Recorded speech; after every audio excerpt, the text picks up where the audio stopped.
आखिर लक्ष्मण के वनवास जाने के बाद उर्मिला का क्या हुआ? पौराणिक मान्यता के अनुसार शेषनाग के कई अवतारों का उल्लेख मिलता है, जिनमें राम के भाई लक्ष्मण और कृष्ण के भाई बलराम मुख्य है।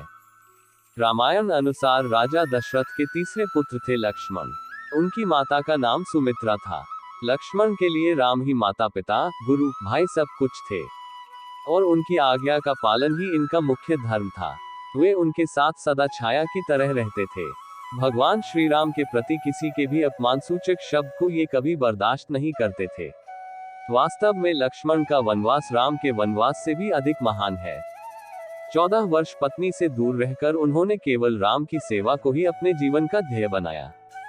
वाल्मीकि रामायण के अनुसार उर्मिला जनकनंदिनी सीता की छोटी बहन थी और सीता के विवाह के समय ही दशरथ और सुमित्रा के पुत्र लक्ष्मण को ब्याही गई थी। जब राम और सीता के साथ लक्ष्मण भी वनवास को जाने लगे, तब पत्नी उर्मिला ने भी उनके साथ जाने की जिद की, परंतु लक्ष्मण ने उन्हें ये कहकर मना कर दिया कि अयोध्या के राज्य को और माताओं को उनकी आवश्यकता है। उर्मिला के लिए यह बहुत कठिन समय था, ऐसे में जबकि वह नववधू थी और उसके दाम्पत्य जीवन की तो अभी शुरुआत ही हुई थी। लक्ष्मण के वनवास जाने के बाद उर्मिला के पिता अयोध्या आए और उर्मिला को मायके चलने का अनुरोध करने लगे, ताकि माँ और सखियों के सानिध्य में उर्मिला का पति वियोग का दुख कुछ कम हो सके। परंतु उर्मिला ने अपने मायके मिथिला जाने से इनकार करते हुए कहा कि पति की आज्ञा अनुसार पति के परिजनों के साथ रहना और दुख में उनका साथ न छोड़ना ही अब उसका धर्म है। यह उर्मिला का अखंड पतिव्रत धर्म था। जब लक्ष्मण जा रहे थे तब इस सबसे विकट क्षणों में भी उर्मिला आंसू न बहा सकी, क्योंकि उनके पति लक्ष्मण ने उनसे एक और वचन लिया था कि वह कभी आंसू न बहाएंगी, क्योंकि अगर वह अपने दुख में डूबी रहेंगी तो परिजनों का ख्याल नहीं रख पाएंगी। लेकिन अब सवाल यह उठता है कि लक्ष्मण अपनी पत्नी उर्मिला से 14 वर्ष तक दूर रहे तो उर्मिला ने इस दौरान क्या किया? इस संबंध में मान्यता पर आधारित एक कथा पढ़ने को मिलती है। इस कथा का वर्णन रामचरितमानस आदि में नहीं मिलता है। कथा यह है कि रावण के पुत्र मेघनाद को यह वरदान था कि जो व्यक्ति 14 वर्षों तक सोया न हो, वही उसे हरा सकता है।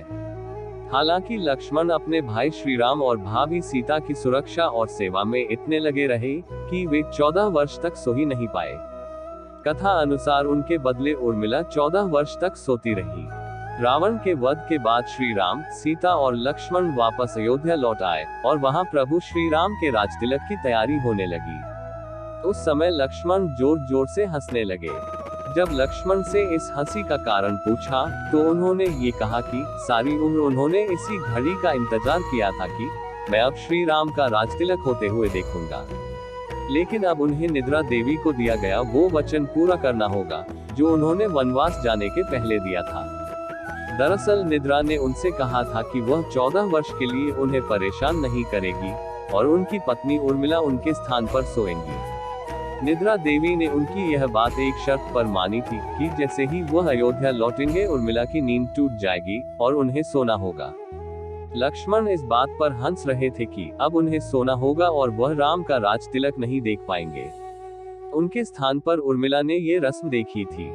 लक्ष्मण के उर्मिला से अंगद और चंद्रकेतु नाम के 2 पुत्र तथा सोमदा नाम की एक पुत्री उत्पन्न हुई। अंगद ने अंगदियापुरी तथा चंद्रकेतु ने चंद्रकांतापुरी की स्थापना की थी। उर्मिला के पतिव्रत का बल। एक अन्य कथानुसार लक्ष्मण की विजय का मुख्य कारण उर्मिला का पतिव्रत धर्म था। मेघनाद के वध के बाद उनका शव श्री राम जी के युद्ध शिविर में रखा हुआ था। उस शव को मेघनाद की पत्नी सुलोचना लेने आई। पति का छिन्न शीश देखते ही सुलोचना का हृदय अत्यधिक द्रवित हो गया। वह रोने लगी।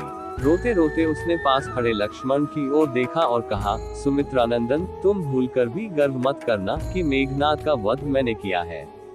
मेघनाद को धराशायी करने की शक्ति विश्व में किसी के पास नहीं थी। ये तो 2 पतिव्रता नारियों का भाग्य था। अब आप सोच में पड़ गए होंगे कि निद्रा देवी के प्रभाव में आकर अगर उर्मिला 14 साल तक सोती रही तो सास और अन्य परिजनों की सेवा करने का लक्ष्मण को किया वादा उन्होंने कैसे पूरा किया? तो उत्तर यह है कि सीता माता ने अपना एक वरदान उर्मिला को दे दिया था। उस वरदान के अनुसार उर्मिला एक साथ 3 कार्य कर सकती थी। लक्ष्मण की पत्नी उर्मिला क्यों सोती रही? जब लक्ष्मण ने निद्रा देवी से निवेदन किया कि उनके हिस्से की निद्रा उनकी पत्नी उर्मिला को दे दी जाए। कहा जाता है कि निद्रा देवी के इस वरदान के कारण ही उर्मिला 14 वर्षों तक सोती रही और लक्ष्मण भी जागते रहे थे। दोस्तों, अगर वीडियो पसंद आई हो तो इसे लाइक और शेयर जरूर कीजिएगा। अगर आपने हमारे चैनल मोटिवेशन वेद्या को सब्सक्राइब नहीं किया तो जरूर करिए। और इस वीडियो को अंत तक देखने के लिए आपका बहुत बहुत धन्यवाद।